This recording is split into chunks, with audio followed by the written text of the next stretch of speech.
I have had one desire for a very long time. I think that quite soon, my Lord, you will bring to a close your pastimes within this material world. I wish that you not show me this closing chapter of your pastimes. Before that time comes, kindly let my body fall down in your presence.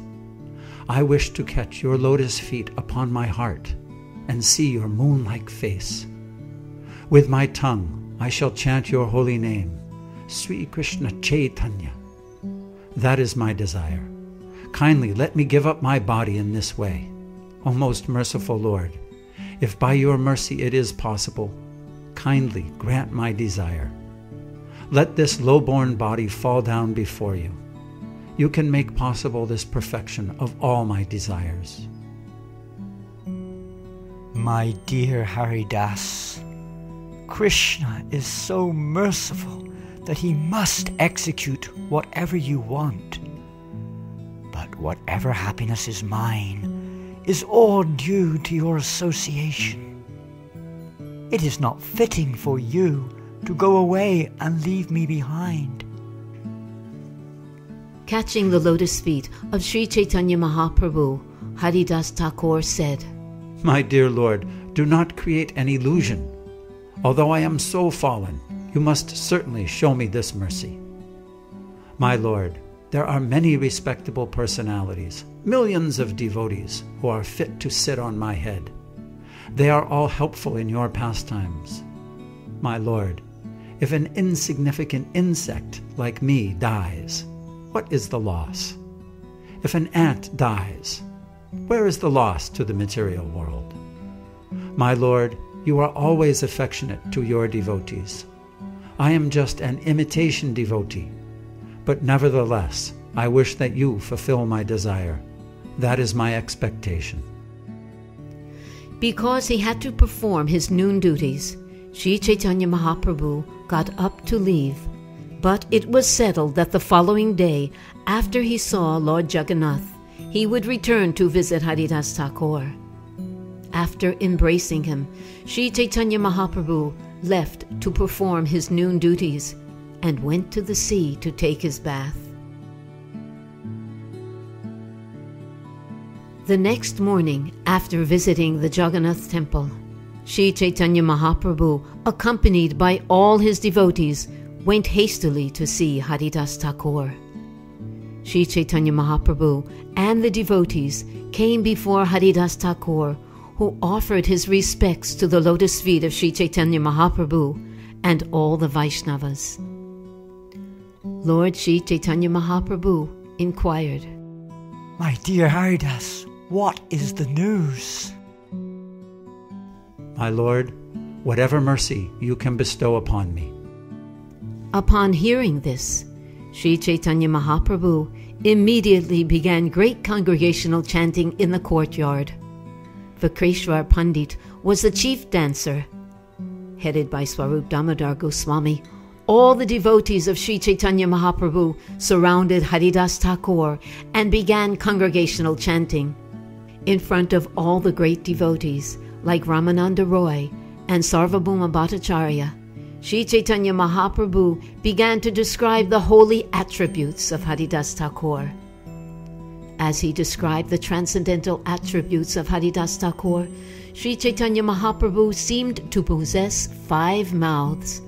The more he described, the more his great happiness increased. Hearing the transcendental qualities of Haridasa Thakur, all the devotees present were struck with wonder. They all offered their respectful obeisances to the lotus feet of Haridasa Thakur.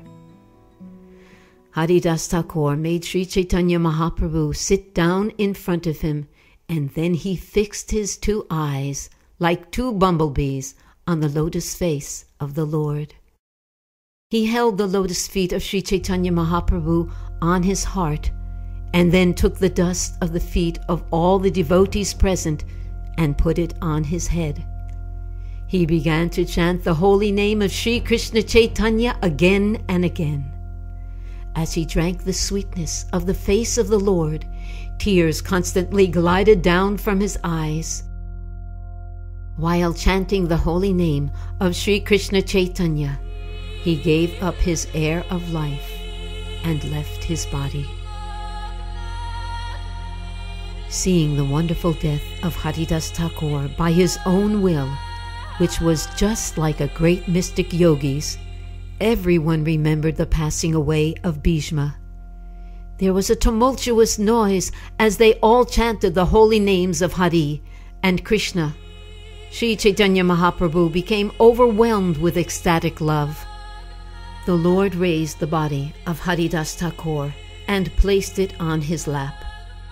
Then he began to dance in the courtyard in great ecstatic love. Because of Sri Chaitanya Mahaprabhu's ecstatic love, all the devotees were helpless, and in ecstatic love, they also began to dance and chant congregationally.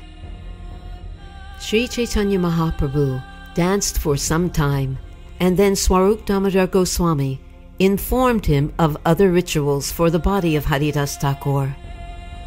The body of Haridasa Thakur was then raised onto a carrier that resembled an airship and taken to the sea, accompanied by congregational chanting.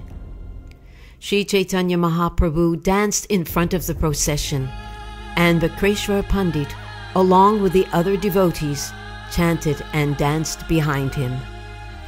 Sri Chaitanya Mahaprabhu bathed the body of Haridasa Thakur in the sea and then declared, "From this day on, this sea has become a great pilgrimage site." Everyone drank the water that had touched the lotus feet of Haridasa Thakur, and then smeared remnants of Lord Jagannath's sandalwood pulp over the body of Haridasa Thakur. After a hole was dug in the sand, the body of Haridasa Thakur was placed into it. Remnants from Lord Jagannath, such as his silken ropes, sandalwood pulp, food and cloth, were placed on the body. All around the body, the devotees performed congregational chanting, and Vikreshwar Pandit danced in jubilation. With his transcendental hands, Sri Chaitanya Mahaprabhu personally covered the body of Haridasa Thakur with sand. The devotees covered the body of Haridasa Thakur with sand, and then constructed a platform upon the site. The platform was protected all around by fencing. Sri Chaitanya Mahaprabhu danced and chanted all around the platform, and as the holy name of Hari roared tumultuously, the whole universe became filled with a vibration. After Sankirtan, Sri Chaitanya Mahaprabhu bathed in the sea with his devotees, swimming and playing in the water with great jubilation.